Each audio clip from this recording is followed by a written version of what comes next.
Olá, seja bem-vindo ao Ministério Água Viva. Eu sou o pastor Dárcio E eu, Nilza, e nós estamos aqui para trazer para você mais um. conhecendo mais a palavra de Deus para que possamos viver muito mais todos os milagres que Deus tem preparado para você e para mim, em nome de Jesus.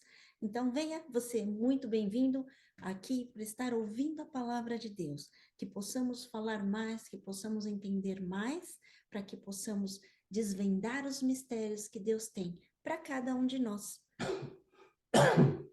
Amém. Amém. Nós estamos aqui estudando os milagres de Jesus. Nós estamos na parte 11 já dos milagres de Jesus. E já falamos aqui que são 35 milagres que estão descritos na palavra, né? Só que Jesus fez muito mais que isso. Você e eu sabemos disso. Mas nós vamos falar hoje de mais um milagre de Jesus. E o milagre de hoje é a cura de um cego. A cura de um cego, que está lá em João capítulo 9, versículos de 1 a 7. Jesus vem de um embate com os escribas e fariseus, com a mulher adúltera, lembra? É dali que Jesus está chegando, ele está vindo dessa situação. João capítulo 9, versículo 1. Caminhando Jesus viu um homem cego de nascença. Jesus encontrou o cego. Certamente na saída do templo, na entrada, na porta, ele fazia o quê? Pedir esmolas. Pois as pessoas que tinham defeito físico não podiam entrar no templo. Através da cura desse cego, todo o conflito entre a lei e a misericórdia de Deus fica muito claro. Isso podemos perceber na discussão que se segue ao milagre. Você vê que os defeituosos, né, aqueles que esmolavam, eles não podiam entrar no templo. Eles eram proibidos pelos fariseus, né, e pelos aqueles que cuidavam do templo, de entrar no templo. Por quê? Porque o judeu ele entendia que quem tinha um defeito físico é porque existia um pecado. Isso já aconteceu uma vez, né, comigo, quando numa situação de enfermidade, alguém chegou para mim e falou assim: "Ah, você está em pecado". Na verdade, isso é uma prática do Antigo Testamento. Hoje, se você tem uma enfermidade, você não pode dizer que é por causa de pecado. Pode ser também por causa de pecado, mas não é só por causa disso. Pode ser por uma negligência, pode ser por uma falta de alimentação, pode ser por muitas coisas, não necessariamente pelo pecado. Ou seja, você é imperfeito, mas não quer dizer que a sua imperfeição sempre venha de um pecado. Então, podemos não estar julgando as pessoas. Quando nós colocamos uma regra, acaba sendo um julgamento. Você vê aqui o que João fala em João capítulo 9, versículos 33 e 34. Se este homem não fosse de Deus, nada poderia ter feito. Mas eles retrucaram: Tu és nascido todo em pecado e nos ensina a nós? E o expulsaram. Ou seja, todo aquele que tinha um defeito físico, ele estava em pecado. Ou seja, o cego, ele foi expulso do templo, ele foi expulso da sinagoga por reconhecer que Jesus era o enviado de Deus. Então, na verdade, o que os fariseus estão dizendo aqui, olha, como você com pecado pode dizer que esse é o filho de Deus? Então, a gente vê que esse preconceito existia. Isso aí vinha na lei, né? Isso aí vinha na tradição do judeu. E hoje nós vemos muito o que Jesus colocava para nós de lei, mas também tem a passagem que Jesus fala assim: a lei foi feita para os homens e não os homens para a lei. E os fariseus queriam pegar ao pé da letra, né? Tudo que é impuro, nada toca, nada chega perto. Então, complicado para aquela época eles abrirem alguma exceção, alguma coisa, e quanto mais de estarem vigiando a Jesus para que pudesse pegá-lo em alguma, De alguma forma, de né? alguma forma. De Eles alguma queriam forma. buscar alguma brecha para poder apontar o dedo e falar: ah, e esse é o Jesus que você diz que é filho de Deus? E se você ler o capítulo 8 do livro de João, você vai ver que foi justamente quando os escribas e fariseus trouxeram para Jesus a mulher em adultério. E o que eles disseram? Não, a lei de Moisés diz que nós temos que apedrejá-la. E Jesus estava escrevendo, ele continuou escrevendo. Ele estava de cabeça baixa, ele continuou de cabeça baixa. E aí ele só fez uma pergunta, olha, aquele que não tem pecado, atire a primeira pedra. Então você vê que, na verdade, Jesus ele estava contra todo o legalismo, ele estava contra toda a religiosidade. E muitas vezes é isso que passa na nossa vida hoje. Nós estamos muito religiosos. Então a religiosidade impede você e eu de vivermos o milagre de Deus. Impede você e eu de vivermos a graça de Deus.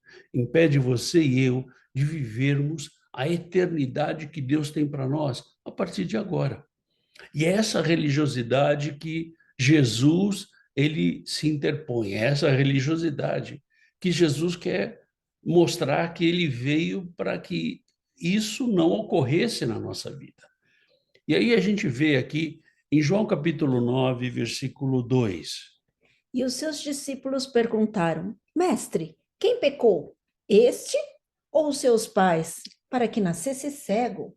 Pois é, veja que os discípulos eram judeus e os discípulos, eles vinham também da lei.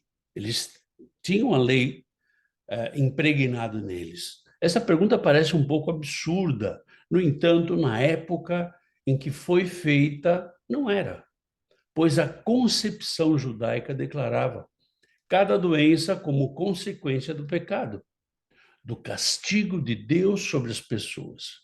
Por isso, os doentes ou as pessoas com defeitos físicos eram marginalizadas, a ponto de não terem, entre aspas, acesso a Deus. Então, eles não podiam ter esse acesso ao Senhor.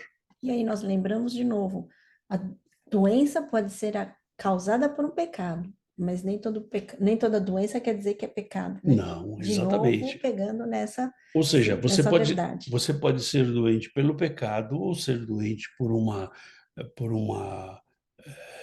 má geração, má formação, ou por uma epidemia que acontece. Enfim, você tem um monte de variantes, mas, pela lei, o judeu dizia: não, olha, porque você pecou. E aí Jesus vem e responde lá em João capítulo 9 versículo 3. Respondeu Jesus: Nem ele pecou, nem seus pais, mas foi para que manifestem nele as obras de Deus. Aí a coisa ficou mais complicada. Aí ficou mais complicado. E você vê que existem muitas linhas de religiões que pegam isso aí e e defendem a predestinação.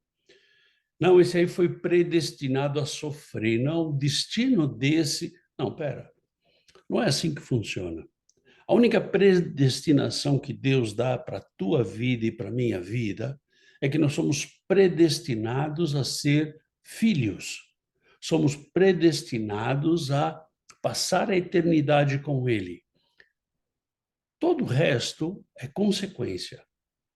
Ou seja, se eu sou predestinado a ser filho, por que eu não sou filho? Porque eu não aceito a eleição de ser filho. Ah, se eu sou predestinado a passar a eternidade com Deus, por que que eu não vou? Por que que eu não vou para o céu passar a eternidade com Ele? Porque você e eu não aceitamos. Então, se nós não aceitarmos, a predestinação não significa o destino, significa que você está pré-qualificado. mas a qualificação é você que tem que fazer, né? E a gente vê aqui Jesus respondendo, né, a essa pergunta de maneira diferente do esperado. Nem ele pecou, nem seus pais, mostrando que a cegueira não é consequência do pecado.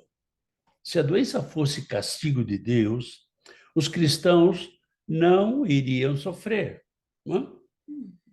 E aqueles que não são cristãos seriam castigados duramente. O que se percebe muitas vezes é o contrário. Jesus dá um enfoque positivo no que se refere ao cego, transformando a doença em instrumento de manifestação das obras de Deus. Contraria, assim, a concepção dos fariseus de que a doença é um castigo. Então, aí você quer dizer, então, que um cristão doente não está com Deus? Pois é, Se fosse assim, se seria fosse, mais ou menos isso que ele quer dizer? se fosse assim, seria isso, né? Aham. E aí você fala, ok, então se o cristão que está doente, ele está em pecado, então significa que todos aqueles que estão em pecado deveriam estar doentes. E não é isso que acontece, né? A gente conhece tanta gente que vive no pecado e que não está enfermo. E aí vem a pergunta: pastor, mas será que não é melhor então viver no pecado? Não, não é melhor viver no pecado, porque viver no pecado, você sabe que a consequência do pecado, o que que é? É a morte, né? Então, se você quer morrer, e o que ele fala da morte é da segunda morte, né? É a morte eterna. E Deus já deu o filho dele, Jesus, porque se Jesus morreu por todos nós, sem exceção, todos nós podemos ser agora adotados por Deus. Mas essa adoção, Depende de mim e de você. hum, Não depende mais de Deus, não depende mais de Jesus, depende de você e eu desejarmos essa adoção. Depende de você e eu entregarmos a nossa vida para essa adoção. E ele continua aqui em João capítulo 9, versículo 4. é necessário que façamos as obras daquele que me enviou, enquanto é dia. A noite vem, quando ninguém pode trabalhar. Ou seja, Jesus aqui ele já está dando uma palhinha do que seria a segunda volta dele, né? Agora é tempo de luz, é tempo oportuno, é hora de fazer as coisas.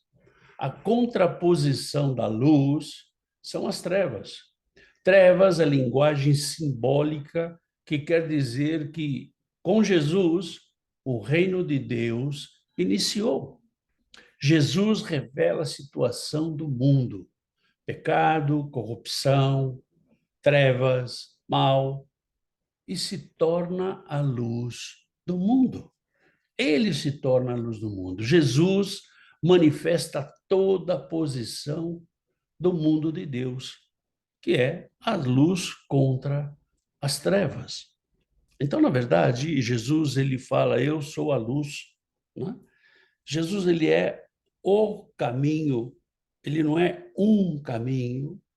Jesus é o único caminho. Jesus é a luz do mundo, né? Então, se você tem a Jesus, se você entregou sua vida para Jesus, você deve também, você deve também ter é, ser luz do mundo. Você tem que ser luz do mundo também, né? Então você e eu devemos estar caminhando com esse Deus. Mas Jesus ele continua aqui em João capítulo 9, versículo 5. Enquanto estou no mundo, sou a luz do mundo. Ou seja, aqui Jesus se auto-revela como enviado de Deus. Jesus é a luz do mundo. Luz é símbolo utilizado para expressar o conteúdo da revelação que liberta da mentira radical e escravizadora. A mentira de que, olha, você está em pecado e você, por isso, tem um problema de saúde, você tem um problema físico. Existem dois tipos de cegos, né? E duas formas de enxergar as coisas. O cego físico, que é aquele que não enxerga fisicamente, e o cego espiritual, que é o que não enxerga as coisas sobrenaturais do que Deus tem feito na nossa vida, né? Então, nós temos que nos posicionar. O cego espiritual é aquele que não consegue enxergar a vida eterna. Então, Podemos, Jesus, podemos. Jesus, Jesus, quando ele veio e falou que era a luz do mundo, ele veio para que você e eu tivéssemos um norte, né? Tivéssemos não a cegueira física e nem a cegueira espiritual, mas que a gente pudesse enxergar espiritualmente a vida. Na verdade, é enxergar, podemos dizer que é enxergar os milagres de Deus, né? Muitas vezes a gente vê que é um milagre, mas tem pessoas que falam, não, isso é outra coisa, sempre tem uma desculpa. Então a gente vê que o evangelho são as boas novas. Então, através dessas boas novas, nós temos o plano mais perfeito da salvação para que nós não tenhamos a morte eterna. Pois é. E aí Jesus vai concretizar o milagre. Lá em João capítulo 9, versículo 6. Dito isso, cuspiu na terra e, tendo feito lodo com a saliva, aplicou aos olhos do cego. Ou seja, nós vemos aqui a saliva, que é um sinal concreto de cura. Assim como Jesus curou aqui, ele também curou lá em Marcos capítulo 7, versículo 33. Jesus, tirando-o da multidão à parte, pôs-lhe os dedos nos ouvidos e lhe tocou a língua com saliva. Aqui Jesus cura o surdo, o gago, usando o quê? A saliva. Marcos capítulo 8, versículo 23. Jesus, tomando o cego pela mão, levou-o para fora da aldeia e, aplicando-lhe saliva aos olhos e impondo-lhe as mãos, perguntou-lhe: Vês alguma coisa? Esse é o cego de Betsaida, que também foi curado com saliva. Então, a saliva, no caso de Jesus, né? A saliva é uma saliva que cura, uma saliva que vai dar uma nova vida, uma nova visão, uma nova forma de viver para as pessoas. E Jesus a usava de forma curadora para para cada uma das necessidades. Que nós comentávamos que cada um foi curado de uma forma diferente, né? Uma, Jesus já colocou a saliva, outro ele misturou com a terra. Então a gente vê que não tem uma receita, né? De novo, sabemos que Deus vai fazer. Agora, como ele vai fazer? Será que alguém pode saber como? Só ele. Só Aham. ele sabe, né? E Jesus ele continuou o milagre lá em João capítulo 9, versículo 7. Dizendo-lhe: Vai, lava-te no tanque de Siloé, que quer dizer enviado. Ele foi, lavou-se e voltou vendo. Ou seja, a cura só aconteceu após lavar-se no tanque de Siloé. Esse é o tanque de Siloé. É um lugar onde as pessoas iam para ou tomar água ou se lavar, né? Lembramos que fazer o lodo com a saliva e a terra era um sinal de desobediência da lei. E isso foi feito, sabe quando? No sábado, que era o pior. Ele fazer isso no sábado. Então, veja, para que o milagre fosse completamente concretizado, não bastava só a saliva na terra, o lodo nos olhos, ele tinha que ir até o tanque de Siloé. Então, ele tinha que obedecer. Muitas vezes a gente fala assim: ah, mas para que eu tenho que quando vamos à igreja, por exemplo, e você quer aceitar Jesus como Senhor e Salvador e entregar a sua vida, normalmente o pastor fala assim: olha, você que está fazendo isso pela primeira vez, vem aqui na frente. E aí você fala: por que que eu tenho que ir aí na frente? Assim, assim esse cego ele poderia dizer a mesma coisa. Ah, por que que eu tenho que ir lá no tanque de Siloé, que eu não sabia se era perto ou se era longe? Mas por que que eu tenho que me lavar lá? Eu tenho aqui uma moringa com água aqui, eu não posso usar essa água aqui. Isso aí a trajetória do milagre, é a concretização do milagre, né? E era sábado, o dia em que Jesus fez o lodo e lhe abriu os olhos. Ou seja, aí a gente vem para a religiosidade, né? A gente vem para a religiosidade.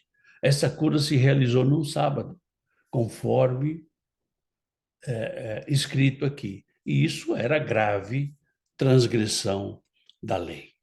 Bom, como é que a gente aplica isso hoje na nossa vida, né? Jesus, ele deseja curar a todos, mas não da cegueira física, mas sim da cegueira espiritual. Jesus, ele quer curar você para a vida eterna, não para a morte eterna, mas para a vida eterna. Então, o mais importante não é se você tem saúde, não é se você é paralítico e começa a andar, não é se você é cego físico e começa a enxergar. Mas o importante é que você é um pecador e deixa de ser um pecador para que você possa viver a vida eterna. Então, Jesus ele vem para isso. Não existem impossíveis para Deus. Essa outra aplicação que tem que ficar muito claro na minha vida e na tua vida, que não existe impossíveis para Deus. Ele pode fazer o que ele quiser. Não existe dia e hora marcado para Deus operar um milagre. A gente vê muitos pregadores dizendo: olha, venha domingo na minha igreja porque é o dia do teu milagre acontecer. Sabe, o teu milagre pode acontecer em qualquer lugar que você esteja, desde que você esteja aberto para que Deus possa fazer o milagre na tua vida. E nós vemos de novo, Deus usou num propósito de que ele fosse ao tanque de Siloé, um lugar que deveria estar cheio, um lugar Sim, que tinha muitas pessoas. tinha concorrência E, lá, né? pois é, e exatamente num sábado, onde não se poderia fazer, Deus pediu para ele ir até lá fazer. Então, o propósito de Deus, como ele vai fazer, é segundo os propósitos dele. E ele obedeceu, né? O mais interessante é que o cego obedeceu. Ele não estava pensando em que dia da semana ele estava, mas ele confiou no Senhor e foi até lá e foi buscar o milagre dele. Pois é, a obediência, aquilo que Deus manda a gente fazer, é fundamental para que a gente receba o milagre, né? Não existe formas de milagres para Deus. Então a gente está vendo aqui que com a saliva ele curou um surdo-mudo, ele curou um cego e ele curou outro cego, de três formas diferentes usando a saliva. Então não existe uma forma. E as leis dos homens não foram empecilho para que ele fizesse o milagre. É isso aí. Ainda que fosse proibido fazer qualquer coisa no sábado, o milagre aconteceu no sábado, não é? Nós temos que entender que o impossível é a especialidade de Deus. O impossível, quem pode fazer na minha vida e na tua vida, é Deus, mais ninguém. Que essa palavra possa servir para a minha vida e para a tua vida. Que nós possamos aplicar essa cura também na nossa vida. Por quê? Porque Deus ele quer fazer um milagre na nossa vida. Ele quer abrir os nossos olhos, ele quer nos fazer enxergar. E as leis foram feitas para os homens, e não os homens foram feitas assim, para as leis seguir a pé da letra. Não é que a gente vai sair daí hoje quebrando todas as leis. Olha o que você Olha, está falando aí, né? não, muito pelo contrário, a gente poder saber que Deus está acima de todas as coisas, buscar mais de Deus. Acima das leis. Deus está Sim. acima das leis. Então, não importa qual o diagnóstico médico, não importa qual a sentença do juiz, não importa nada do que está acontecendo. Você vai viver um milagre. E Deus quer fazer um milagre na tua vida. Então, Deus está acima de tudo, das leis, dos diagnósticos. Deus está acima de tudo. E nós temos que viver esse milagre. Nós temos que viver essa majestade de Deus na nossa vida, em nome de Jesus. Amém?